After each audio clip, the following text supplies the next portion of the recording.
Hello, নিরামিষ ঘুগনি কীভাবে তৈরি করা হয় এই ভিডিওতে শেয়ার করব। আশা করি তোমরা এই ভিডিওটা লাস্ট অবধি দেখবা, আর ভালো লাগলে লাইক কমেন্ট এন্ড শেয়ার করে দেবা।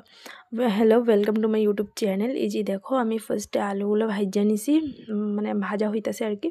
তো আলুগুলো ভাজার পরে আমি কুকারে দিয়ে দেবো। আর আমি একটা কথা কই, যে এই যে কুকারে তেল দিবা, কিন্তু একটু চানা মটরটা ধুইয়া 5টা মতন সিটি বানিয়ে নিবা।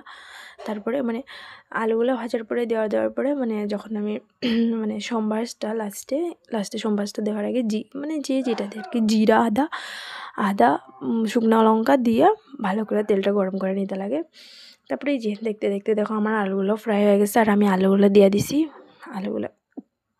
আলুগুলো যদি কড়া করে না ভাজো, পরে থেকে সাদা সাদা হয়ে থাকে, ওই আলুটা খাইতেও ভালো লাগে না।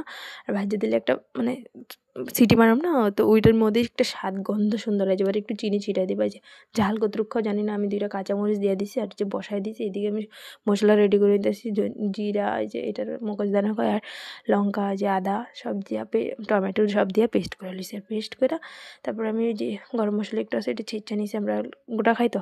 আর এই যে এই দেখো, এটা আমি ভালো করে কষা নিতেছি। কষায় তারপরে এই যে সব দেওয়া হয়ে গেছে, আমি কষায় ঢাইলা দিছি, এটা কষি যেরকম পাঁচফোড়ন দিয়ে। তারপরে লাস্টে আমি কষায় তারপর অল্প পুরো যখন গরম হয়ে গেছে তখন ঢাইলা দিছি। আর লাস্টে ধনিয়া পাতা দিয়ে দিছি, এই যে শেষ। আর গরম মশলাটা দিয়ে দিছি। আমার রান্না শেষ, দেখো কিরম হয়েছে।